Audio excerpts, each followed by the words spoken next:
questions? Ms. Sheridan? This is just so exciting. It is amazing. I just can't even, my kids graduated from Milton High School 8 and 10 years ago, and I have 2 boys, and they love science, and I just wish that they could go back and experience all these things that you're talking about. I was just like typing away and holding myself back. It was just really exciting. So I'm going to not go into lots of questions, but I just have a couple questions. So Project Lead the Way, is there a cost associated with that? And well, I am currently exploring what this would look like. Each level, so elementary, middle, and high school, would cost different amounts. I think the elementary is the least expensive option out of the 3 because they're less intensive.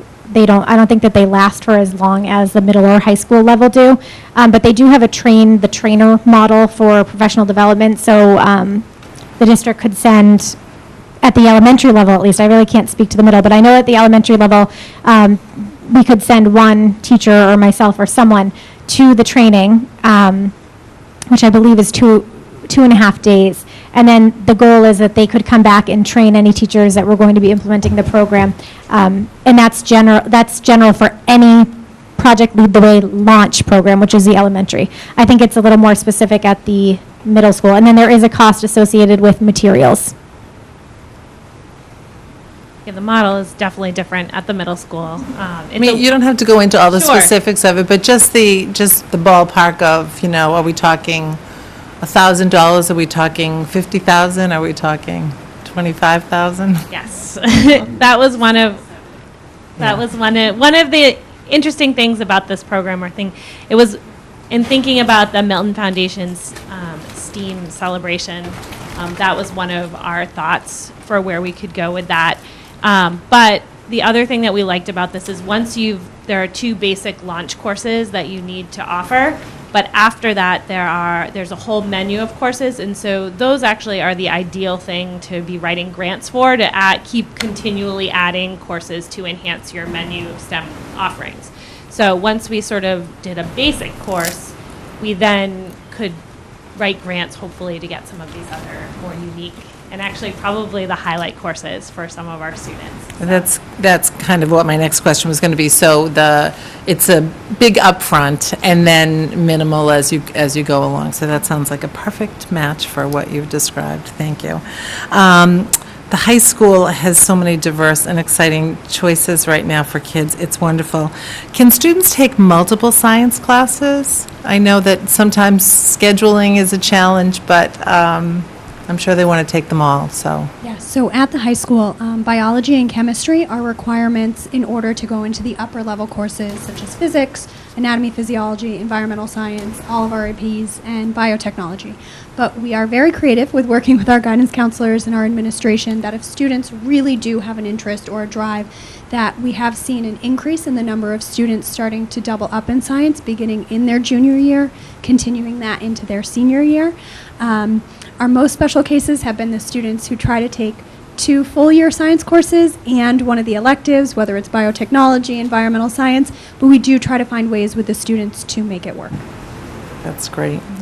My next question. So you talked a lot about Legos, and it's been a long time since I've had Legos in my house, but I'm sure that there are people in the town that have Legos that they're not using. And is that something that you could take donations and use them, or are they I know at the higher levels it's very specific, but is that something that we could put an ask out for?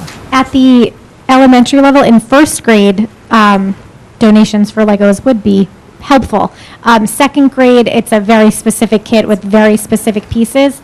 But in the first grade, they are using these Legos not to build robots that need specific pieces, but creatively to solve a real-world challenge that's been presented to them. So the things that they come up with look very different, and they use very different pieces. So I know when I was a first grade teacher piloting the program, we did ask for donations of Legos, and Marilyn Decker was very good at getting those into classrooms. And I think at the building-based level, we've asked for some donations, and many have come in and gotten into the hands of the first grade teachers. So yes, we welcome donations of Legos for first grade. And I was also thinking like the after-school clubs that you were Yes. saying are starting at Glover and those might Yep, benefit that from. too also requires very specific Legos Okay. only.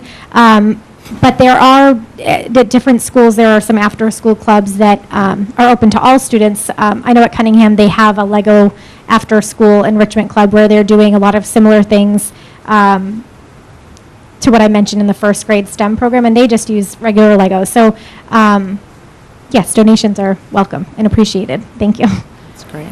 And finally, I just want to say that before this, I think this document goes up online, it gets posted, I think you should add a page at the front with your names and your titles so that people have that as a reference. But also, in looking on the Milton Public School website, I looked under departments, and I don't see science. And I think that you guys need you need a page up there. You need to be sharing this information because this is very wonderful news. We've come so far, and not just, I mean, I remember back when we were talking 10 years ago, Mary and Glenn, when we were talking about, aligning things and, the standards, and that was pre-Common Core, but it's just, this is very exciting. So I would love to see a science department page. I mean, I did a quick search here, but I couldn't really find it even by going through Milton High School or, so how do we celebrate all that you're doing and put that on our miltonps.org website? We did do some updating for the Pierce, but I'm actually not sure the best way to find it. So that would actually be helpful information. I know that our media specialist, Jess Royster, did some updating for us. I didn't look at Pierce, I was just Well, no, and I trying to actually be think it's fast, not through but- Pierce either. I feel Okay. like it was somehow through the district that I found some very old documents and put some new things in. But that would be thinking about that and how you would like that to look would actually be helpful Intuitively, feedback for us. intuitively, it's a department, and you go to the department page and you get all this great information because, we athletics are a department, but science isn't, so just Happy want to to, remedy that. we know you are, we just need to We share. can take care of that. Thank you. Great. Ms. Bagley Jones? One quick comment, the biotech lab always has a special spot in my heart. And what I really liked about it was that the kids that I saw go through it, my own kids, it created a lot of interest in work opportunities. It created a lot of interest in what they should study in college, and for their friends as well. And it always felt like it was if you wanted to take it, you could take it. And that's, I think, what I was trying to get at earlier about the iSTEM is I want kids to feel the same way that yeah, of course I can do that.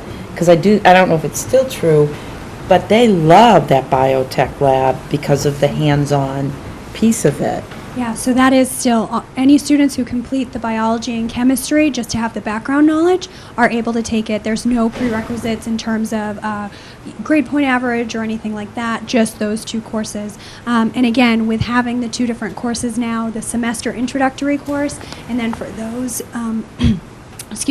who get very interested in that introductory course, now offering a full year course to expand their knowledge and the theory behind what their application is to science. It's also, as you said, another great way for our students to see hand-on skills aside from the traditional biology, chemistry, or physics classroom. But again, what are other techniques that are being used both in industry and at the college right. and university level? Thanks. Ms. Kelly? Ms. Gormley's gonna, this is so exciting. I think I must have missed your update last year. But it almost seems like the Milton Public Schools have just leapt like years ahead in such a short period of time. It's just so exciting. I want to congratulate all your efforts and how it's all being integrated, which again is fantastic.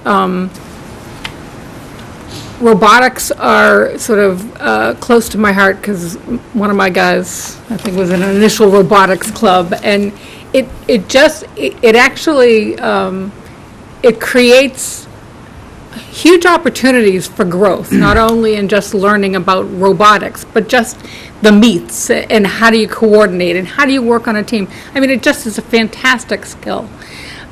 So I'm so glad that they're continuing and expanding. I mean, the opportunities that you're providing are fantastic.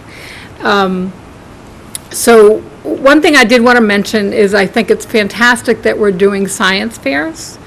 But there are other districts, and Quincy is the one that jumps out of my mind, that used to anyways, whether they still do it or not, actually create science fair projects as part of science, and even expand it such that, they would maybe be developing something that they might want to try and sell.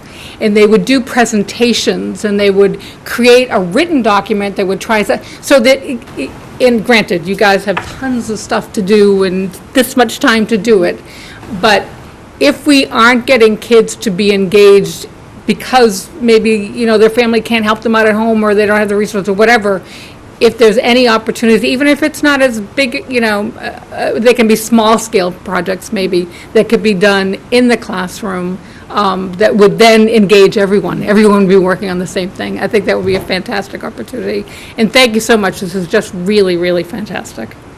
So just to talk quickly about that point, for one example, as to what you were leading to was the teachers that have gone through and authored a Pt3 STEM unit and being delivered into our science and math classes. One that we, current teacher is working on in the program is all students in the biology classes, again, beginning next year. He's still working on finishing it up now. The students will be asked to design an article of clothing. And they're going to go through explore, create, and share phase, where they will create a product. They'll brainstorm ways about how it will help some type of condition with the human body. This is going to be in a biology classroom. Then the students will be given materials to actually create it. So he's already brainstorming ways of how can we use that 3D printer? How can we work with our sewing students? What do we need to buy that a student could just make a 3D model even out of styrofoam or, Legos, building blocks, whatever it is. And then the students will actually have sharing points where they need to stand up, pitch it to the class, and see, would you buy our product in the end? So working with Pt3, and again, their thought of how do we bring design and product development into curriculum, that's some of the things our teachers are currently working their way to develop. That's fabulous. Mr. Zulus? I have two questions. One, for one of you, could you describe the value add to your efforts that would result from having a materials manager? If there were a materials manager, can you describe what the value add to your efforts would be? I can speak to that at the elementary level because I think I have a unique case, separate and different from the middle and high school, because I am working in 4 different schools that have 4 different sets of materials that have been accumulated over the years, some of which are useful and are being used and are in classrooms, some of which are not and are very outdated. When I first started my position last year, my first thought was, okay, I've got to see what we have and then think about what we need and think about what teachers are asking me for. A lot of my time is currently being spent addressing teacher needs. So at K1 and 2 mostly now, since 3, 4, and 5 do have the new curriculum. But still with the new curriculum, it's going to take some of my time to restock these kits and then get them somehow from building A to building B. So the way the purchase was made was that it was more cost effective to not purchase one kit to house in every single classroom, but instead we cut that cost in half and bought enough for half of our teachers to be teaching a unit at any given time. So right now, for instance, let's take 5th grade, for example. Our Collycott 5th grade teachers are teaching the new FOSS unit called Living Systems. Our Cunningham 5th grade teachers are not teaching the Living Systems unit right now because it's in use at Collycott. They're instead teaching a current Milton Public Schools unit about space, which will be replaced next year in the 2nd year of the implementation plan with a FOSS space kit. At Tucker, the 5th grade team is implementing the Living Systems kit, but at Glover, the teachers are implementing the space kit. And then at the completion of the unit, somehow there needs to be a quick turnaround for those kits to get into the hands of the new teachers and for them to have everything that they need and to coordinate the delivery of all of these crayfish and snails and guppies and goldfish that get delivered to the office and then need to be put into teachers' hands. So the way I'm thinking of it it would be helpful for me because I want to spend the bulk of my time in a meaningful way, which is interacting with teachers and being in classrooms and being in conversations with grade level teams and supporting the work they're doing in a way that isn't just in a science closet. I'm not saying that's what I do or all that I do, but a lot of time is spent after school or before school trying to organize and coordinate because I'm working with all classroom teachers K to 5. So it's a lot of teachers, it's a lot of different units, whereas at the middle and high school level, they have a science team who just teaches science and knows the content really well, and that's all they're focused on. But at the elementary level, they're teaching math, science, and everything, and they know what they need, but they don't have the time to get it, and that's where I kind of come in to support them with that. So that's the way that I think of that, how that would help me and in turn help the teachers get more support. So is it less less of an issue at the middle and high school? Yeah, actually, for us at the middle school, we're fortunate. Our teachers are pretty much only teaching science, and they keep their materials in their classrooms. So the way it works now is at the end of the year, they know what they need, they let me know, we order it, and then they distribute it. Or they have their own sort of science storage area that they can retrieve materials from. I can speak a little bit about my experience in my previous role in another district where we supported 8 elementary schools, and one of the and we happened to have a science materials manager there. One of the challenges we had was this sort of switching of units takes valuable, it's more cost effective to pay someone at a different rate to just purely restock materials and prepare and count magnifying glasses and check units and do all of that than it is to use someone's expertise, take someone's expertise away from a classroom. So for an elementary level, your needs are very different in that there's a lot more moving parts, and these teachers are only teaching this unit once a year. They may not always be as familiar with the materials. And so I think it's certainly a unique problem, having 4 elementaries in one. For us, we're able to resolve it within house.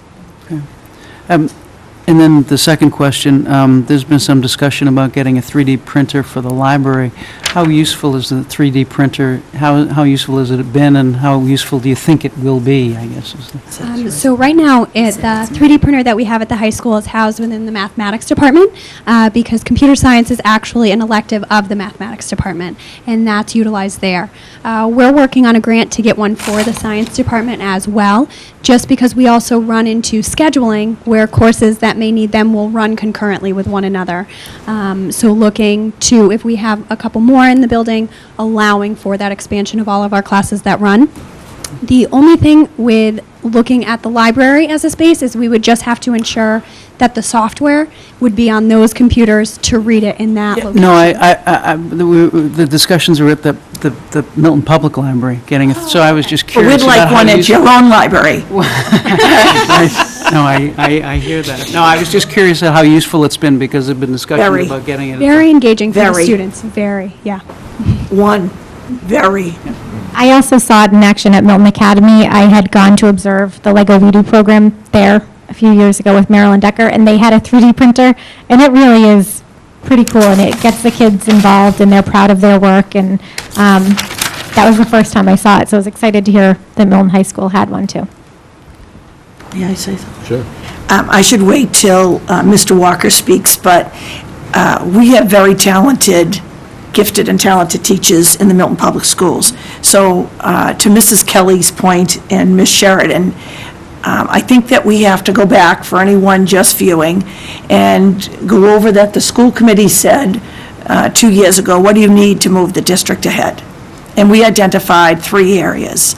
And you've put in the hands, this town meeting, this warrant committee, this school committee, the materials and the professional development to let, Ms. Kelly, to let these teachers do what they do best.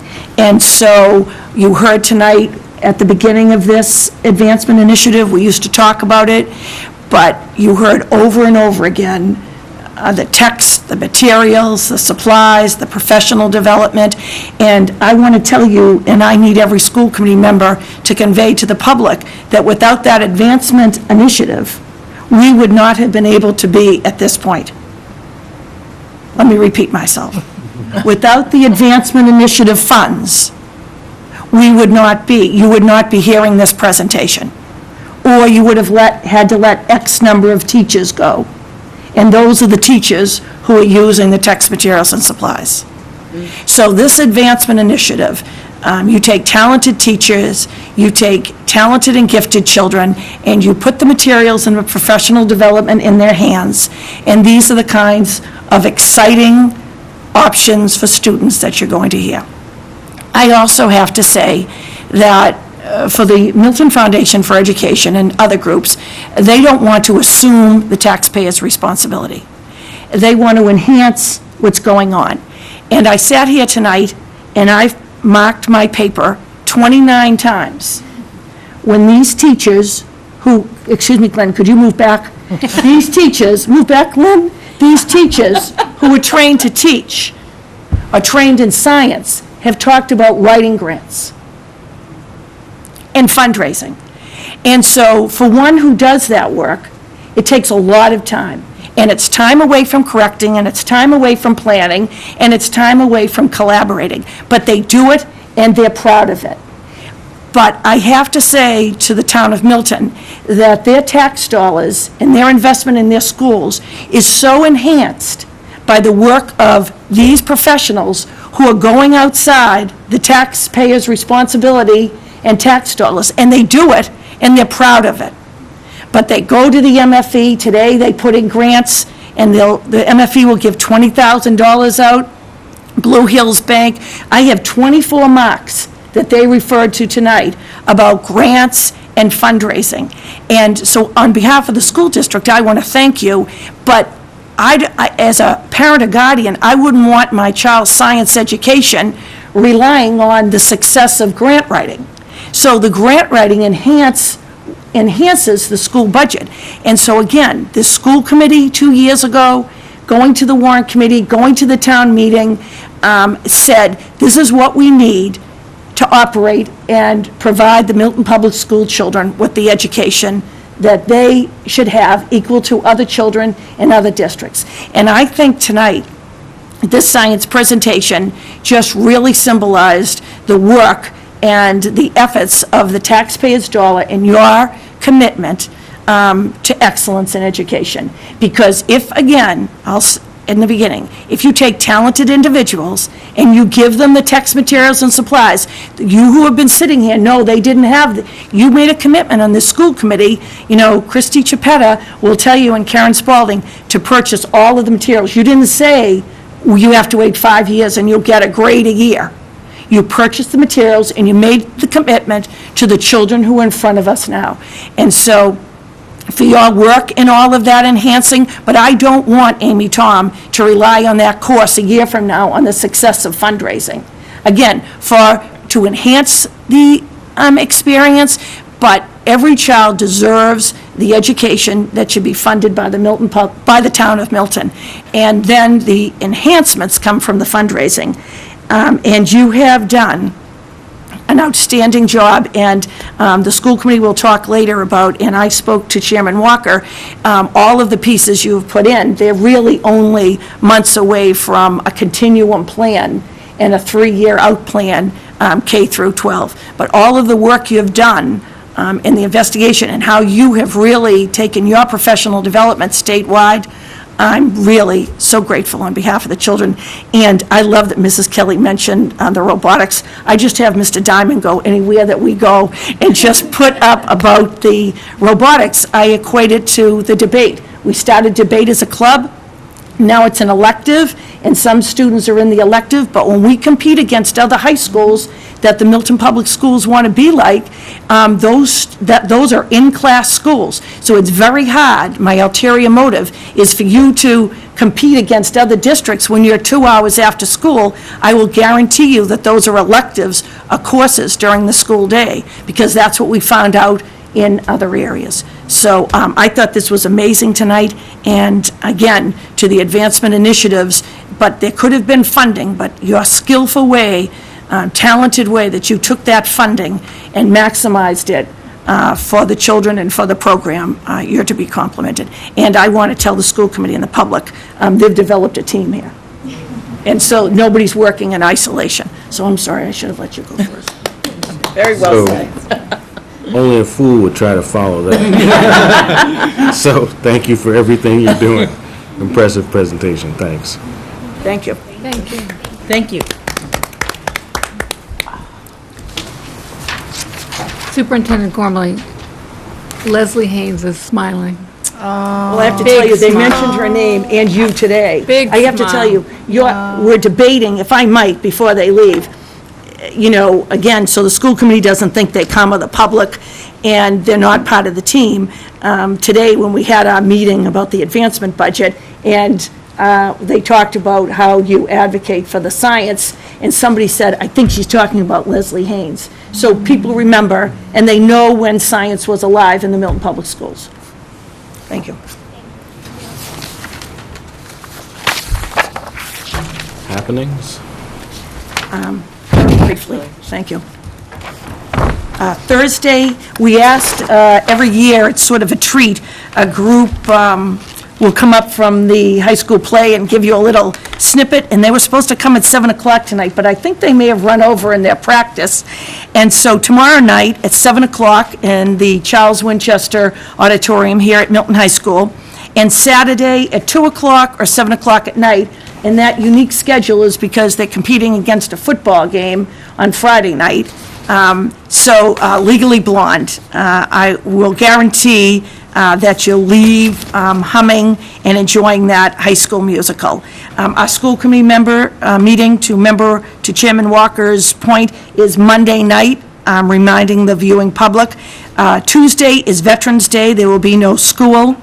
On the website, we're featuring, every school has fundraisers. They always want their fundraiser, people to be reminded, the PSPTO Fall Fling, November 13th at Wollaston Golf Course.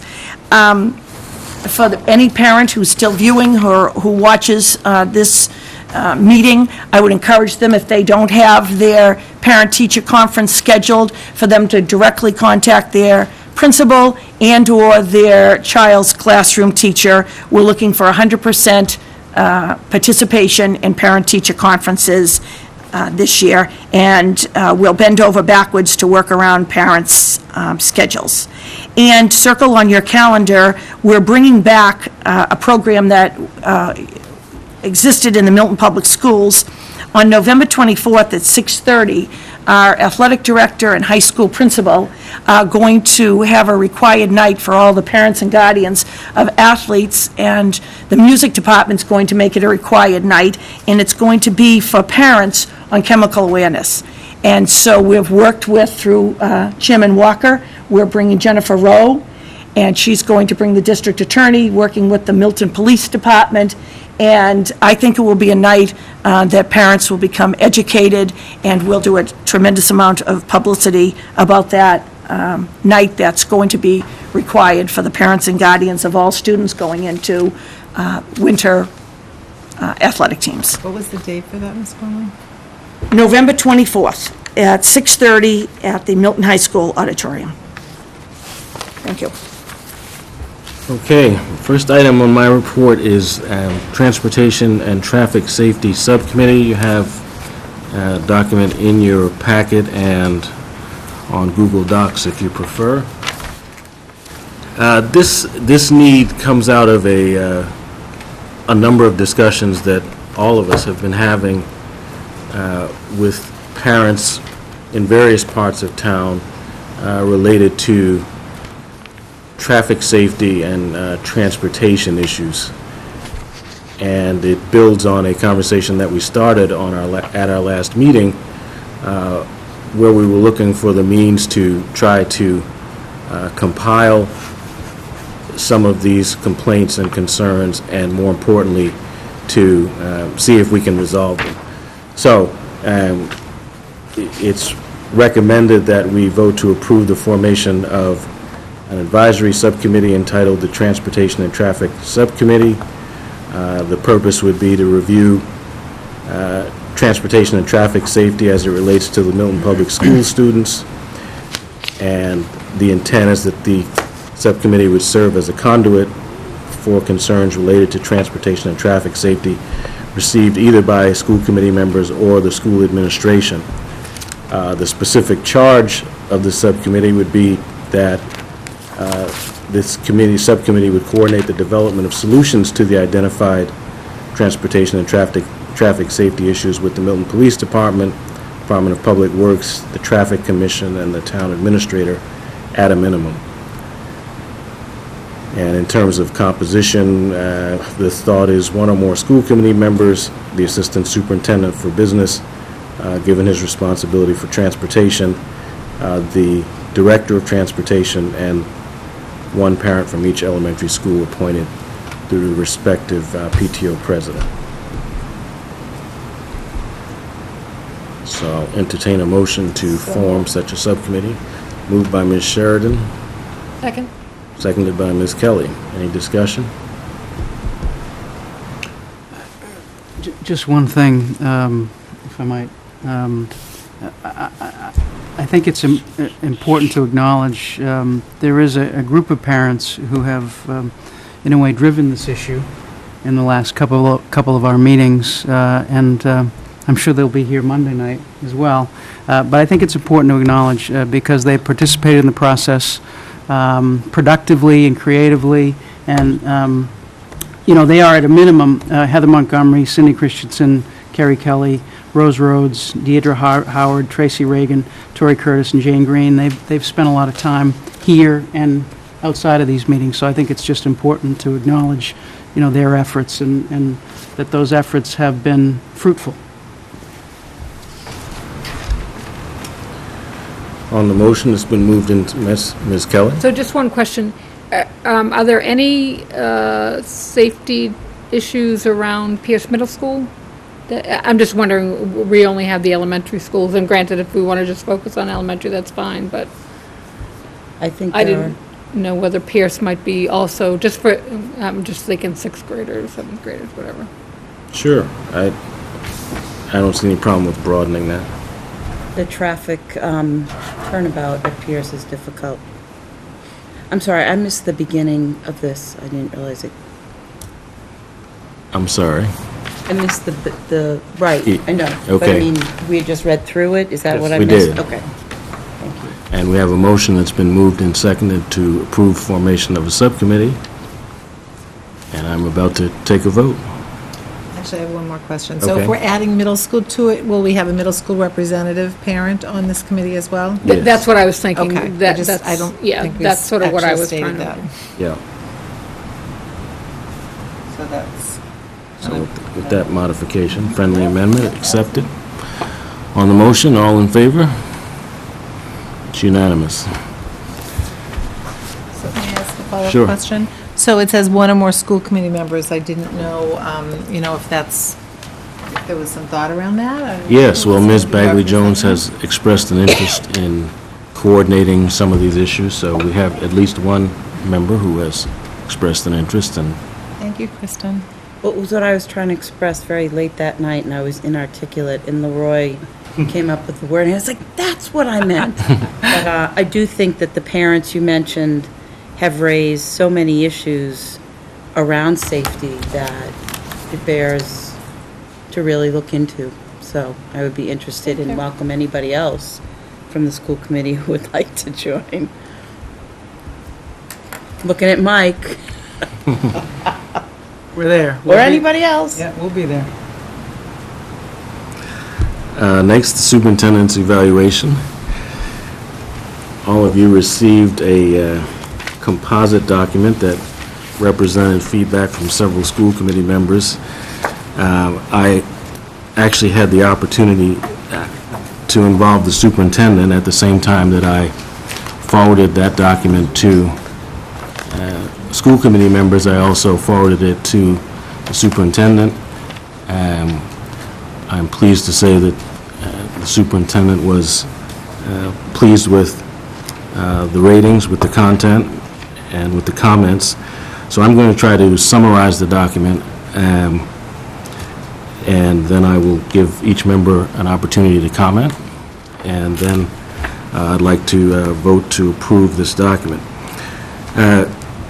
what I said to the superintendent that is most striking is that when you read through this, and I'm not going to read the entire document, but when you read through this, the extraordinary reach that the superintendent has in this school district is unbelievable.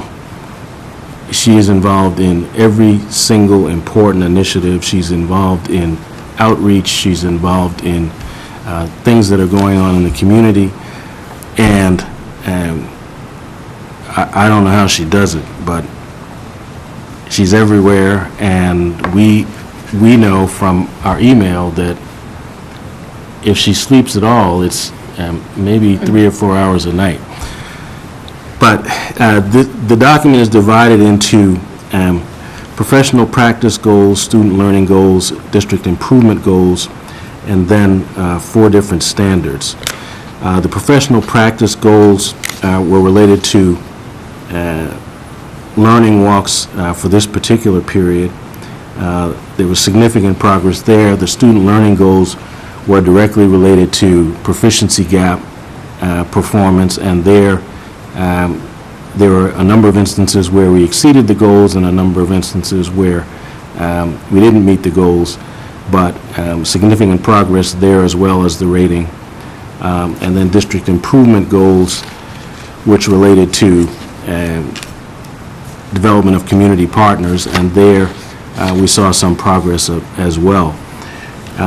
Yep, sure. The process of this, and I apologize, I didn't get you my comments, but I have them on my scribbles, but can we add as we go, or is this seen as the final document? This is the final document, but if there are particular comments that you'd like to add that Okay. you feel aren't covered, Okay. I'm happy to add those. But in terms of the ratings in the document, we're set. Okay, and so then how the ratings were done, like what, I don't understand how a proficient versus exemplary or needs improvement. The ratings were the average of the 4 individuals that submitted the form and ratings.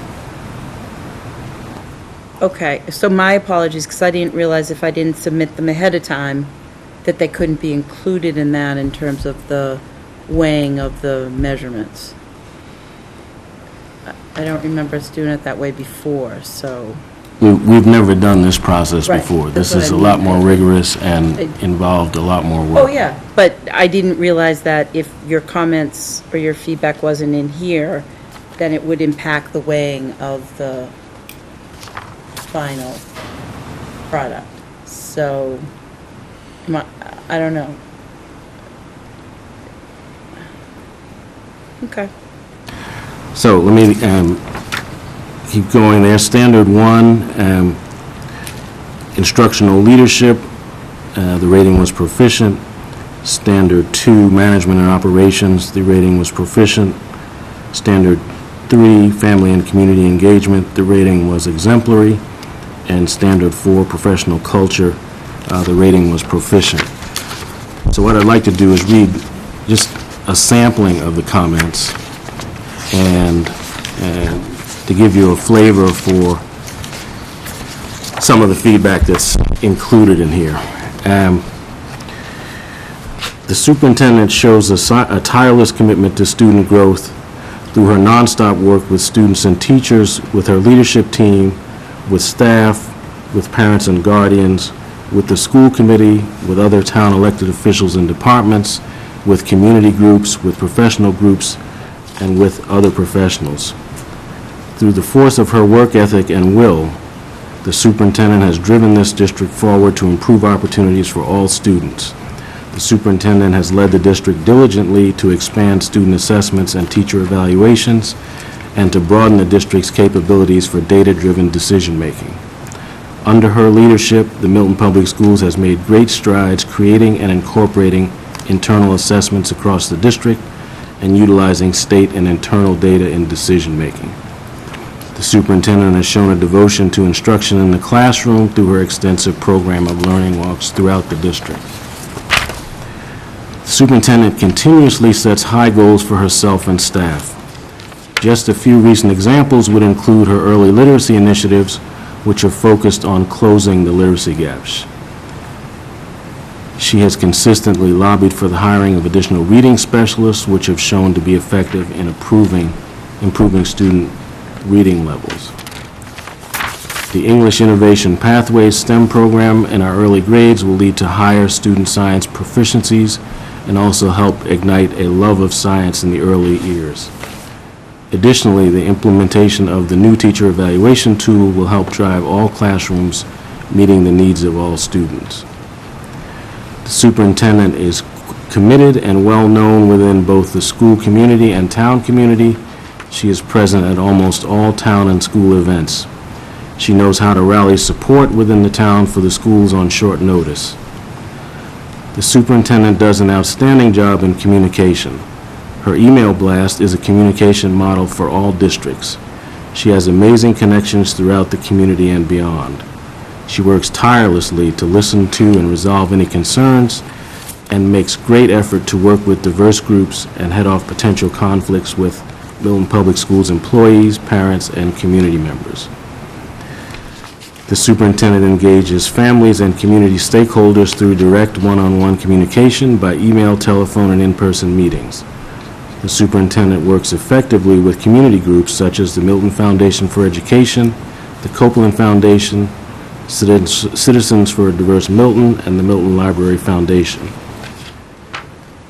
By the example of her tireless efforts and through her leadership, the superintendent sets high standards for students, teachers, and staff. The superintendent has ensured that each school in the district is attentive to cultural diversity and promotes inclusion. The superintendent has enhanced and fostered professional development throughout the district with data-driven resource allocation and a commitment to moving the district forward. So, those are just a sampling of the comments that are included with this evaluation. So, other comments? Ms. Sheridan. So thank you, Mr. Walker, for your compilation of these notes because it's very thorough. I like to think personally that our superintendent is exemplary, and that's just my personal bias, so I just want to put that out there to begin with. I just had three separate areas within it, and I can email these to you if you want to, if you choose to use them. That would be much easier. So I picked them from different paragraphs that you just shared, and one is that the paragraph around the superintendent sets high goals, and I think it's worth noting that when Ms. Gormley identifies a need in the district, she seeks out the research around the challenge and looks at best practices so that no decision is made without a great deal of thoughtful, reflective preparation. And I think that that was evidenced in the binder that we received with all of the, backup data and information about research-based decisions. So that's one. The second point came under the paragraph around she is committed and well-known within both the school and town community. I think it's worth noting that Superintendent Gormley is a collaborator, and she's a collaborator who works not only in the community groups that you identified, but also with the many folks on the town side, including the town government, the town administrator, the selectmen, the park commissioners, the Milton Police Department, Consolidated Facilities, and even the DPW. So if you feel that that would be appropriate to add in, I think collaboration is a big piece of what Superintendent Gormley brings to our community. And finally, just under the paragraph where she works effectively with her leadership team, she has surrounded herself with extremely talented professionals in her leadership team, including Assistant Superintendent Sheehan and Pavlicek, and principals who are sought after across the state, and department chairs that bring a passion and commitment to their work every day. So those are just my three comments. I'll incorporate all of those. Thank you. Some of my comments are not just on are on the comments section, but also on some of the steps along the way. Okay. One in particular, which was around, on page 9, continuous learning, develops a culture where staff members are reflective about their practice, best practices, da, da, da, da, da. Well, tonight was a real example of that, the folks who came tonight, they didn't just show up here on their own. They, Mary helped foster that in so many ways.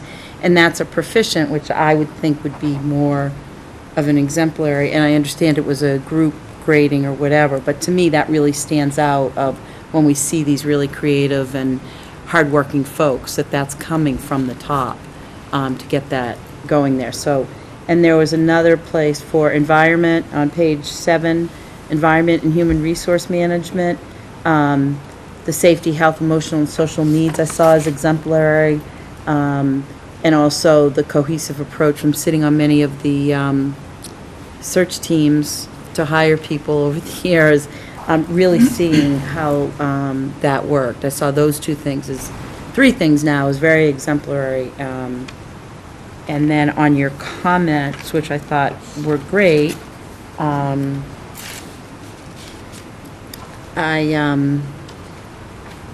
did agree that there was a part in there, Mary, about your leadership team and not just how great they were, but that, delegating to them more. And I would agree with that very much. But I do think that also there's some that you have to hold them responsible for their customer service and public relations in their schools. You can't do it all, even though I think you'd like to, but you can't do it all. And holding them accountable for their customer service, I think, is something that needs to be worked on. And then I'm looking at 2 different sheets, so excuse me for, in terms of the STEM comments, I agree that maybe certain things weren't finished, but if we were applying this part to like we do with the growth model on MCAS, but it's on Mary, look at the growth that has happened in STEM. Maybe not every single thing along the way, something hasn't been completed and there was another thing that wasn't done, but when I look at the growth model and apply it to Superintendent Gormley in the STEM program, I think the percentage of growth is unbelievable. And the comments, I think this is my last comment, the summary comments on performance, I think are really thorough. I think they really speak to Mary and what her skills are and what she's given to this district. I doesn't feel like it ends up as a proficient, even though proficient on this is what is expected and is a very good grade, for lack of a better word. But I look at her comments here, which I agree with, and that doesn't feel like it ends up as the overall performance as proficient. But I also didn't turn in my comments, so I have to take responsibility for that. My scribbled pages. Yes. And I did not turn them in, but I just wanted to say them to add Okay. to that.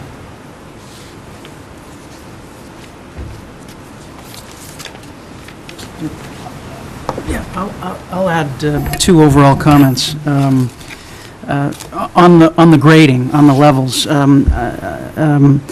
I can just tell you, my view of the levels, proficient versus exemplary, proficient connoted, at least in my mind, a rigorous high level of performance. Exemplary, quote-unquote, significantly exceeds proficiency and could serve as a regional or statewide model. So, indeed, the superintendent was great exemplary in a number of categories, but I think, at least in my view, the proficient rating also connotes a very high level of performance. And to that end, I would say that, it's my view that the leader sets the tone for any organization. And I think what we've seen in this organization is high energy, high performance, collaboration, courteousness, and I think that that comes from the tone that's set at the top.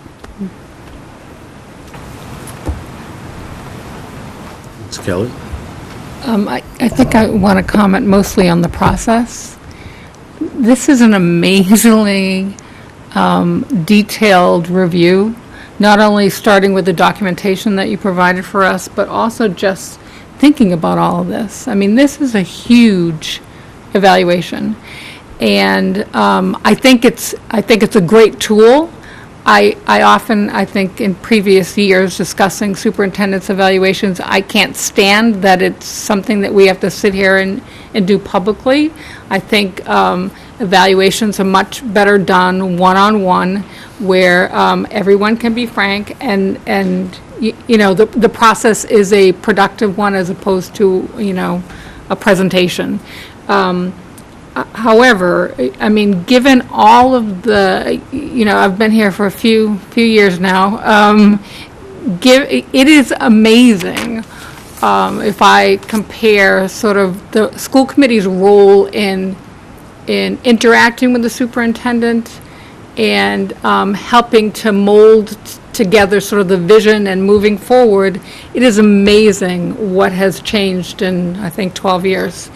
And a great part of it over the past several years is due to Superintendent Gormley's leadership and her amazing skills and unbelievable devotion to not only the Milton Public Schools, but the town of Milton. And I think we can only be grateful for your leadership.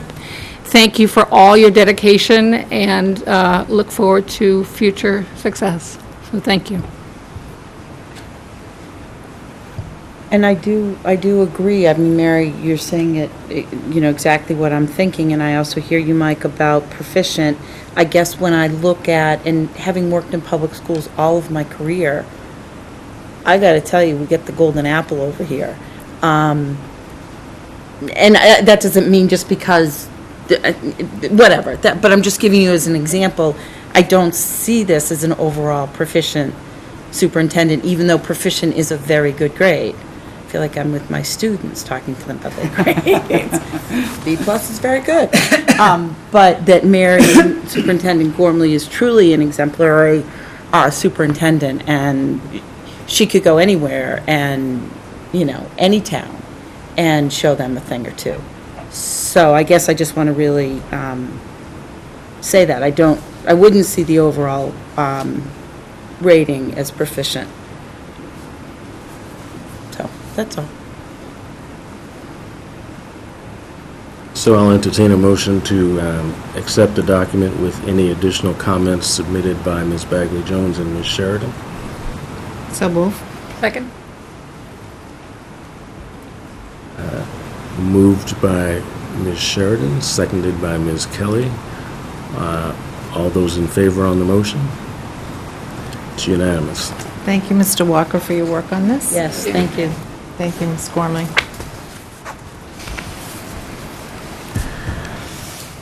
No follow-up this meeting, so we'll move to Finance Subcommittee. First item is the approval of vendor warrants, plural or warrant? Singular. Okay. Do you have the details? Yes. Since we last met, there has been one warrant that you've signed and we submitted, which was warrant number 18 on October 30th for $584,701.56. So I'd move that we approve vendor warrant, 18? 18. In the previously noted amount. Second. Moved by Ms. Kelly, seconded by Mr. Zulus. All those in favor of the motion? Opposed? Abstain? 401. There will be another warrant this weekend at the police station, and it will have to have signed by early next week. Can we sign it Monday? Yes, Thank you. I'll bring it Monday night. The next, sorry. No. The next item is the final budget for FY14 document and summary sheet by Dr. Pavlicek. For your, it's a informational item. It has a cover memo of November 4th, following up some discussion at the Finance Subcommittee this week. Titled It's just End-of-Year Report. Yep, it's titled End of Year Report, yes. And so it's just a basic summary of how we finished the year. You've already seen the actual end of year report that we sent into the state on October 1st. This is just a summary of where we came in the major budget items and an explanation of variances from budget for last year. Very briefly, we were slightly under budget in instruction because of things like staff exchange. It was we had a large number of people change over in the summer of 2013, and that created a discrepancy in the personnel budget. We saved a little money in special education over the year, primarily dealing with some of our contracted services in-house. On the other hand, we were over budget in facilities, partially due to the cold winter and utility costs, partially due to some of the security enhancements and other repairs we had to deal with during the year, and there was also the issue of the water bill from prior years. So we finished the year balanced and having expended our allocation, and this is just a brief summary with attachments at the back of how we got there. We've been over it at Finance Subcommittee a couple of times. I don't know that it requires a vote, I can take one or not. It is a report. I think Ms. Kelly, you have an opinion on that? I'm just trying to think. No, I mean, I think if there are no objections, I would ask that it be posted on the website and be sort of our final report on expenditures. Seeing none, done. The next item is the FY15 budget line item. Well, the line items as proposed by Dr. Pavlicek and the administration. We obviously have a bottom line number that we were awarded, thankfully, from town meeting last spring. And there's always, some moving here and there to get to a final budget, so that we have line items established under policy and administration, instructional leadership, instructional services, SPED, technology and facilities, each having a salary and a non-salaried allocation. So the total is, and please correct me if I'm wrong, $39,468,081 in our FY15 budget. Please tell me that's correct. $39,357,890, right. Oh, okay, yes. Sorry, there was a prior year carryover in transfers. I'm not even sure what that is. Okay. So the allocation from town meeting was $39,357,890? Correct. Okay. And do the other members have the line items? Is You know, there she- October 24th memo? Is Yeah, that what there's that an is? attachment behind it with the, Okay. No, there isn't. This is what I I think that was on the email, though. it was in the, Was it in the email? Because that's what I had. Well, I can read off the totals if you want, if that will be helpful, or is that okay, or? That would be fine. Okay. So the allocation proposed is for policy and administration, $992,000 in salary, non-salary, $267,300.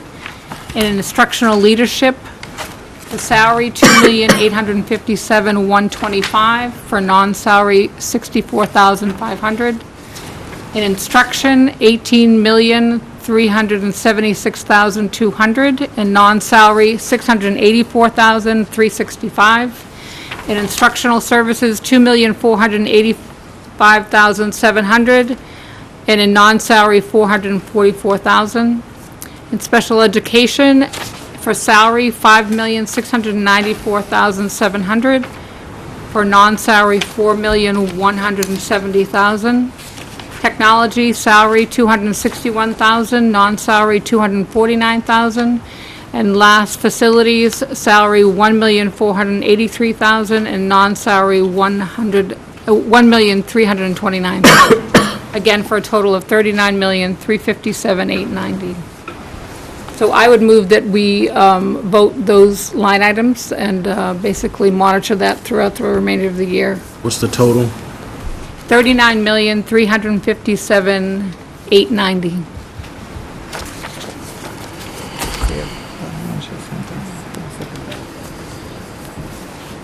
Been moved by Ms. Kelly, Second. seconded by Mr. Zulus. Discussion? All those in favor? It's unanimous.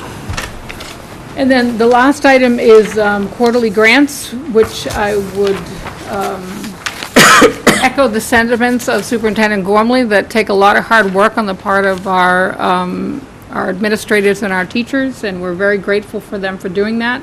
And we're also grateful to those people who are awarding these grants that we're able to now receive. So, Dr. Pavlicek, if you could maybe give a brief description of. The New England Dairy Council grant is a grant that Jackie Morgan from the Food Services Department got for Pierce Middle School. It's called Fuel Up to Play. Obviously, a nutrition grant from the New England Dairy Council in the amount of $4,000. The First Beth Israel Deaconess Milton Hospital grant for $3,000 is to sponsor Chris Herron, who came to speak last year to the students, and this is to have him back again in the spring. The second Beth Israel Deaconess Milton Hospital is a community health grant. Maybe Ms. Bagley-Jones can speak to that through the Health and Wellness Committee. It's Michelle Cruiser at the high school put in for that grant. It's for high school, good decision-making and healthy choices with the leadership team. And Scholarship America and Raytheon Math Moves You is a Math Hero Award that was granted to Jim Moonen at the middle school with a matching grant of $2,500 to the Pierce Middle School. So this is the Pierce Middle School version of that. So there are 4 grants here. So I would move that we accept the grants as described by Dr. Pavlicek. Second. Moved by Ms. Kelly, seconded by Mr. Zulus. Any discussion? Yes, I would agree with that, but Mary, I'd like to see that you are keeping a list of the grants that come in, the grants that are applied for, because a lot of your staff are doing this, and I think it's really important data for you to have. And before you vote on that, I think this last one, the Raytheon, we should recognize Eileen Heller, a parent in the community who submitted the application on Jimmy Moonen for this math grant. Nice. On the motion, all in favor? It's unanimous.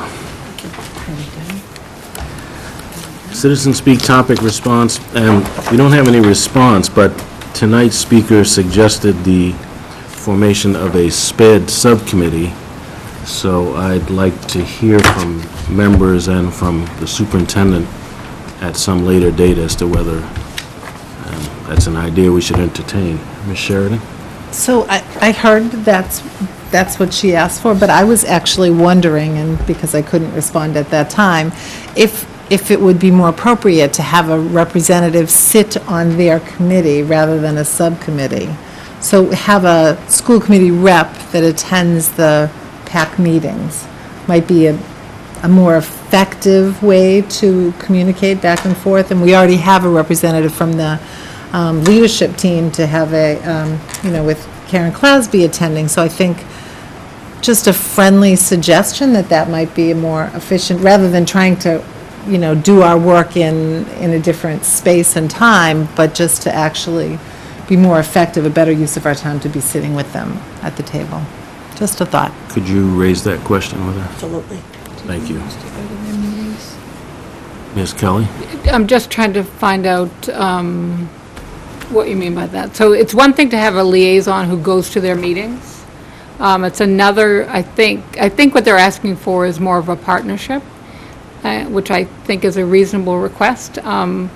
And so if that means that outside, with their 10-member group, one or more members of the school committee would sit down and discuss issues that might be beneficial. It may not be the long-term sort of relationship, but maybe, at least it sounds like the fact that they're asking for a subcommittee, I think, has maybe a little bit more meaning behind it, but I could be wrong. Well, let's see what she says. Yeah. She may say, no, I was asking for a subcommittee. So we'll say, okay. And may I just clarify, so I guess I wasn't suggesting that this school committee rep would just go to their meetings, but more the executive board meetings when they're planning and they're communicating, not just attend their regular meetings where they're having presentations. So, just a thought. Got that? Yes. Thanks.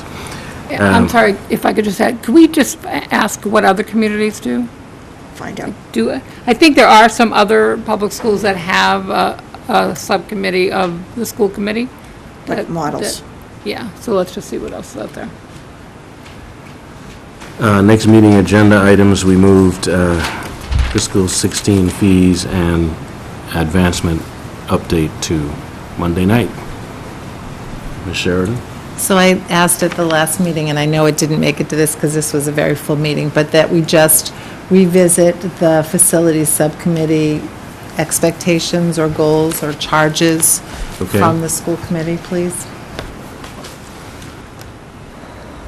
We've scheduled the athletic director and the Tucker Site Council for the 10th.